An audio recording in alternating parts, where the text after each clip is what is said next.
ඇවිත් ඉන්නේ බෝපත්තැල්ලට. බෝපත්තැල්ල හරි සුන්දර දියැලක්. ඉතින් මේක තෙච් කලාපයට අයත් වෙන්නේ. මේක පිහිටලා තියෙන්නේ රත්නපුර දිස්ත්‍රික්කයේ.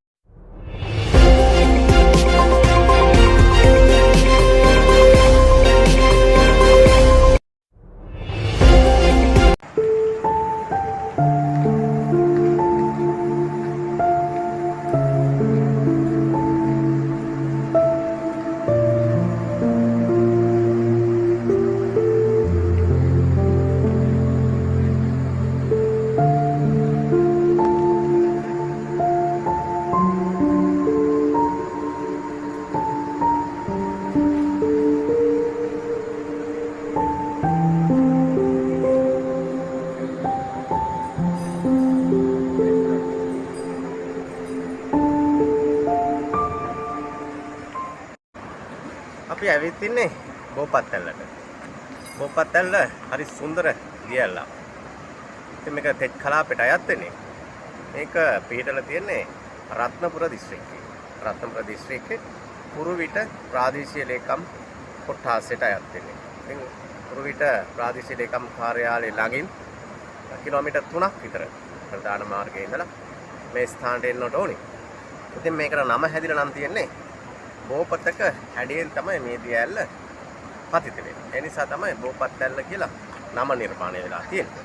ඉතින් මේකට ජලය එන්නේ ශ්‍රීපාද අඩවියේ අපි දන්නවා සීත කඟුල. මේ සීත කඟුලේ ජලය ගැන අපි නිරන්තරයෙන් කතා කරනවා. එතකොට මෙන්න මේ සීත කඟුලත් එක්ක එන ජල කඳ එක්ක කියවෙනවා මේ කුරු ගඟක් ගැන.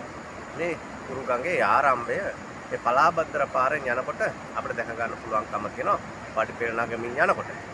මෙන්න මේ කුරු ගඟ තමයි මෙන්න මේ බෝපත්තැල්ල පස්ස සම්වර්ධනය වෙලා ඒ මට්ටමට ජලය එන්නේ. ඉතින් මේ කුරු ගඟ පසුව මේ කුරු විටින් පස්සේ හම්බෙන මෝදරින් පසුව කළු ගඟට එකතු වෙනවා. එතකොට මේ බෝපත්තැල්ල මෙන්න මේ ඔය හරහා තමයි නිර්මාණය වෙලා තියෙන්නේ. ඉතින් අපි මේ දකින බෝපත්තැල්ල අඩි හරියටම 100ට වඩා එකයි අඩු 99කින් උසයි. අඩි 99ක් තමයි දක්නට ලැබෙන්නේ. ඉතින් දෙස් විදෙස් සංචාරකයන් මේ දියැල්ල නිරන්තරයෙන් බලන්නට එනවා. ඒ වගේම විනෝද වෙනවා. ඉතින් සෞම්‍ය දේශගුණයක් ලස්සන තැනක් මේ බෝපත්තැල්ල. ඉතින් ඔබටත් එන්න පුළුවන් මේ බෝපත්තැල්ලේ සුන්දරත්වය විඳින්න.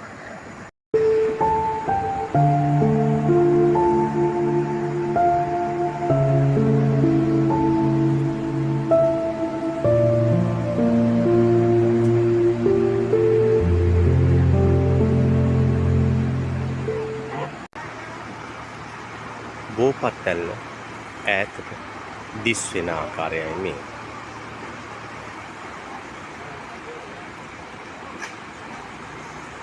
බෝකොළය හැඩෙන් යුතුවයි බෝපත්තැල්ල අපට දිස් වෙන්නේ. ඒ නිසාමයි බෝපත්තැල්ල කියන නම එයට ලැබී තිබෙන්නේ. බෝපත්තැල්ල නිරන්තරයෙන් සංචාරකයන්ගේ ආකර්ෂණය දිනගෙන තියෙනවා. අපිට දිස් වෙනවා සංචාරකයන් පාරුවකින් රැගෙන යන ආකාරය බෝපත්තැල්ල වෙත.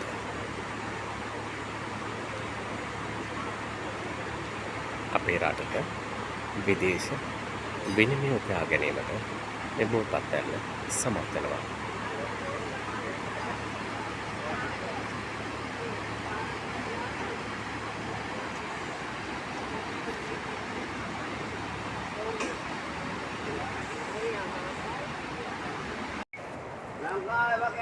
බෝපත්තැල්ල 1870 බ්‍රිතාන්‍ය ජාතික විලියම් ස්කීන් විසින් සොයාගෙන තිබෙනවා. ඔහු මුලින්ම මෙය නම් කර තිබෙන්නේ කුරුවිට ඇල්ල ලෙසයි. මෙය සුන්දර පෙදෙසයක පිහිටි සුන්දරම දියැල්ල.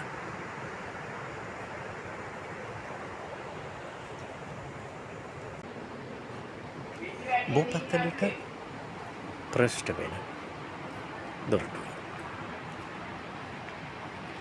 ගාස්තුරම් විදේශිකයන්ට 300යි. වැඩිහිටියන්ට 50. ළමයින් සඳහායි රුපියල් 20ක් වෙන් වෙන්නේ.